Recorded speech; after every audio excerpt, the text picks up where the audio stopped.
Okay, you passed your Part 107 exam. You've got your certificate, and now you're sitting wondering, okay, what do I need to do before I fly? Because the test taught you the rules, it didn't necessarily teach you a workflow. So in this video, I'm going to walk you through the 4 websites that I keep in my back pocket as a Part 107 operator. The ones that cover your bases before and during every single flight. Being a legal and responsible commercial drone operator isn't a one-time thing you accomplish by passing a test. It's a set of habits that you build around every single flight. Checking your airspace, checking your weather, and knowing what's in the sky around you. These 4 websites make that process straightforward, and the best part is they're all completely free. The first site, and honestly the most important one, is Aloft Air Control. If you only bookmark one website from this video, you better make it this one. Aloft is specifically built for drone operators, and the primary reason I use it for is for LAANC authorizations. LAANC stands for Low Altitude Authorization and Notification Capability, and it's the FAA system that allows Part 107 operators to request airspace authorization digitally in real time. If you want to fly in controlled airspace, Class Bravo, Charlie, Delta, or Surface Echo, you need authorization before you can fly. LAANC through Aloft is how you get it. When you first open Aloft, you're greeted with an airspace map. This is your starting point for understanding what you're working with. Controlled airspace is color-coded on the map, and you'll see at a glance whether your planned flight area requires authorization or not. It's a useful orientation tool before you ever start the authorization process. Okay, let me walk you through how LAANC authorization request actually works. I'm going to use the Class Charlie airspace around KSGF, Springfield Branson National Airport, as the example. We'll start by dropping a pin on the map in the location where we actually want to fly. Once your pin is placed, you'll see the LAANC button appear. Go ahead and tap that. From here, Aloft works you through a series of fields. You'll specify the operator, that's you, along with the date and time you plan to fly, how long the flight will last, and the maximum altitude you're requesting. You'll also select your authorization type, which is either recreational or commercial. If you fill out the initial details, Aloft gives you the opportunity to refine your flight area on the map. You can redraw the shape to match exactly where you plan to operate rather than just generic radius around your pin. This is worth doing accurately as your authorization is tied to that specific area. Once your area is defined, Aloft will tell you whether you qualify for automatic approval or whether the request needs to go to the FAA for further review. Auto approval is instant, so you're good to go. If it requires further coordination, you'll be notified and you'll need to wait for a response before flying. Keep in mind that further authorization can take up to 90 days, so the earlier you can file, the better. To finish the request, you'll press the next button, and then you'll see the agree and submit button. I'm not going to actually hit that one today, but for demonstration purposes, that's all there is to it. The whole process takes just a few minutes once you've done it a couple of times. The second site is aviationweather.gov, the FAA and NOAA's official source for aviation weather products. As a drone operator, weather isn't just a comfort thing.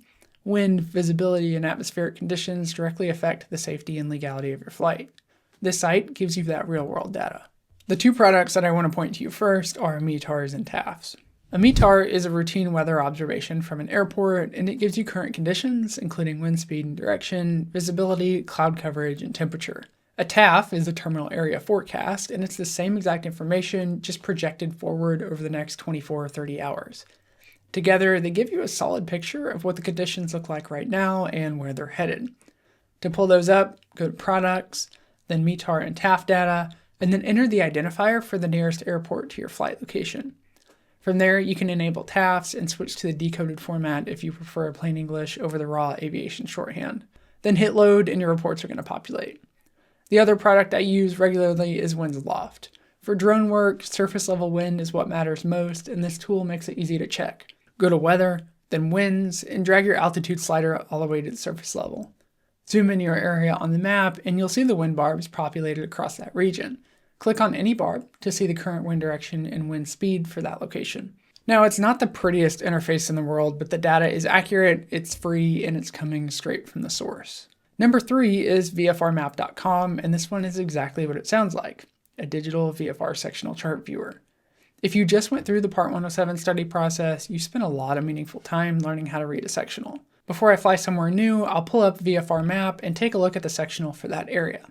I'm oriented to what's around me. Nearby airports, airspace boundaries, and any other features on the chart that are relevant to my planned flight. It's a habit that takes 2 minutes, but gives you a much clearer mental picture of the environment you're planning on operating in. One feature that's worth highlighting is that you can click on any airport on the map and pull up the facility directory and the current weather conditions for that field. The facility directory gives you information about the airport's traffic patterns, frequencies, and operational details. If you're planning a flight near an airport, that information is worth knowing. It's a pretty clean, straightforward tool.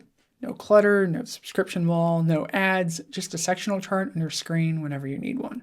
The fourth site is Flight Radar 24, found at flightradar24.com, and I want to be clear up front that this one's a little different from the first three. It's not a required pre-flight tool the way airspace authorization and weather checks are, but it's a situational awareness tool, and I think that reflects a certain mindset about what it means to be a responsible operator. The idea here is pretty simple. Flight Radar 24 pulls in ADS-B transponder data from aircraft and plots them on a live map. You can see what manned aircraft is operating in your area in real time, where they are, what altitude they're flying, and where they're headed. Before I put a drone in the air, especially anywhere near an airport, I'm going to look at FR24 to see what's going on in the sky around me. The one thing I particularly like is that if you're operating near an airport, you can watch the traffic pattern, figure out which runway is active and which way traffic's flowing. That tells you a lot about where the aircraft are going to be and helps you think through your operation more intelligently. Now, and this is important, Flight Radar 24 only shows aircraft transmitting ADS-B out or other transponder signals. Not every aircraft in the sky is going to appear on that map. Small GA aircraft, helicopters, military traffic, and others may not be visible at all. Flight Radar 24 is a supplement to good airmanship, but not a substitute for it. See and avoid is always your responsibility as the operator, so keep your eyes up in the sky. Okay, so to recap, Aloft for your LANC authorizations and airspace awareness, aviationweather.gov for METARs, TAFs, and surface winds, VFR Map for pulling up a sectional and getting the lay of the land before you fly somewhere new, and Flight Radar 24 as your situational awareness tool to see where manned traffic is doing in your area. None of these are complicated, and all four of them are free. Build them in your pre-flight routine, and you're going to be a sharper, more prepared operator every time you go out. My name's Cam Carr. Thanks for watching this video, and we'll see you in the next one.